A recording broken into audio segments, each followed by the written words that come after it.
Everyone, పప్పంచులోకి అయితే బెండకాయ meal maker fry చేసుకుందాము. అంటే కొంచెం వెరైటీగా బాగుంటుంది. ముందుగా అయితే మిల్మేకర్ని కాసేపు బాయిల్ చేయాలి. బాయిల్ చేసి ఈ విధంగా చిల్లుల గిన్నెలో వేసి వాటర్ అన్న పోయేంత వరకు దీంట్లో ఉంచాలి. దొండకాయలు అయితే ఈ విధంగా కట్ చేసి పెట్టుకోవాలి. స్టవ్ ఆన్ చేసుకొని ఒక కడాయి పెట్టుకొని దాంట్లో ఆయిల్ వేసుకోవాలి. ఈ విధంగా మిల్మేకర్లు అన్నీ కూడా వాటర్ పోయేటట్టు మెత్తగా పిండి దీంట్లో వేయాలి.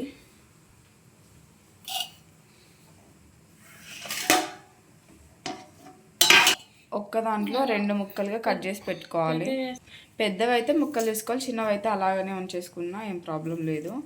ఇలా వీడియోలో చూపిస్తున్నట్టుగా ఒక్క దాంట్లో 2 ముక్కలు చేసుకోవాలి.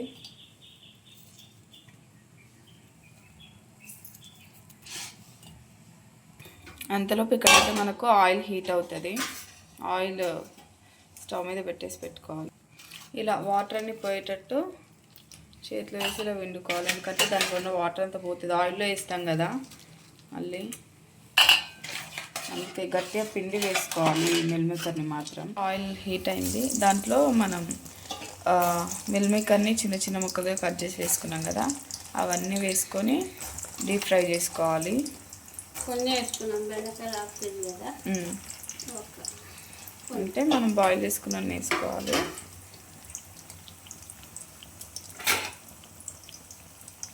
వీటిని డీప్ ఫ్రై చేసుకోవాలి. ఇక్కడైతే మిల్మేకర్ మనకి డీప్ ఫ్రై అవుతుంది. కొంచెం రంగు మారుతుంది, కొంచెం బ్రౌనిష్ కలర్లో వస్తే సరిపోతుంది. ఇక్కడైతే మిల్మేకర్ ఫ్రై అవుతున్నాయి. బ్రౌన్ కలర్ వస్తే సరిపోతుంది. చూడండి, ఆల్రెడీ కొన్ని బ్రౌన్ కలర్లో వచ్చాయి, ఇంకొంచెం రావాలి.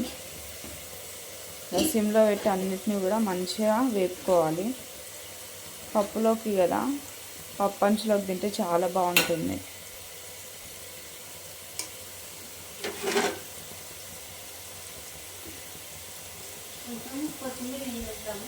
దేంట్లో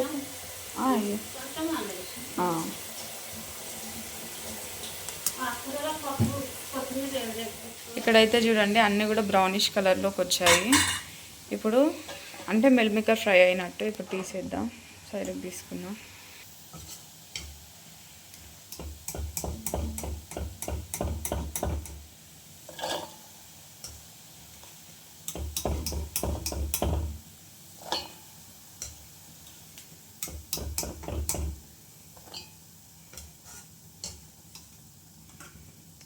తర్వాత స్టవ్ ఆన్ చేసుకొని దాంట్లో ఆయిల్ వేసుకోవాలి.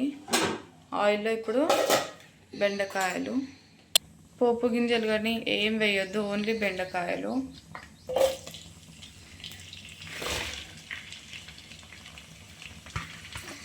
బెండకాయలు వేసి లైట్గా కలుపుతూ వాటిని ఫ్రై చేసుకోవాలి.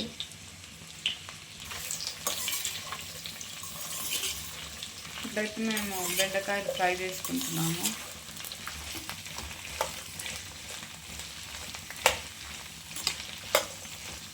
బెండకాయలు కొద్దిగా ఫ్రై అయిన తర్వాత దాంట్లో కొద్దిగా పసుపు వేసుకోవాలి,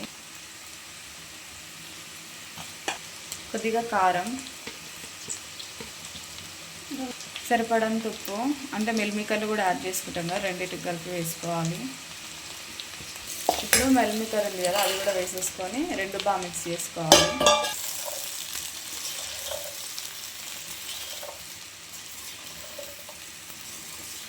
రెండింటిని మిక్స్ చేసుకొని కాసేపు వాటిని ఫ్రై అవ్వనివ్వాలి.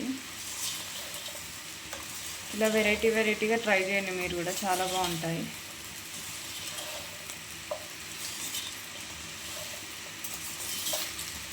ఇదైతే ఆ రెండింటికి ఉప్పు కారం పట్టే విధంగా కలుపుకోవాలి.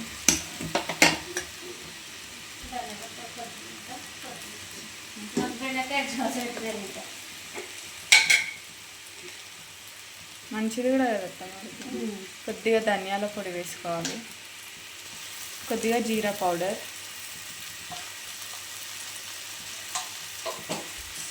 అవి రెండింటిని బాగా మిక్స్ చేసేసుకోవాలి. అంటే ధనియాల పొడి జీరా పౌడర్ కూడా వేసాం కదా, చాలా ఈజీగా చేసేసుకోవచ్చు.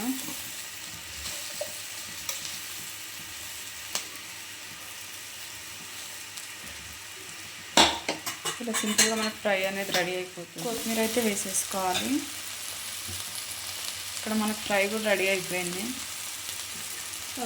స్టవ్ ఆఫ్ చేసేసుకున్నాము. ఇంతే అండి, ఫ్రై కూడా రెడీ అయిపోయింది.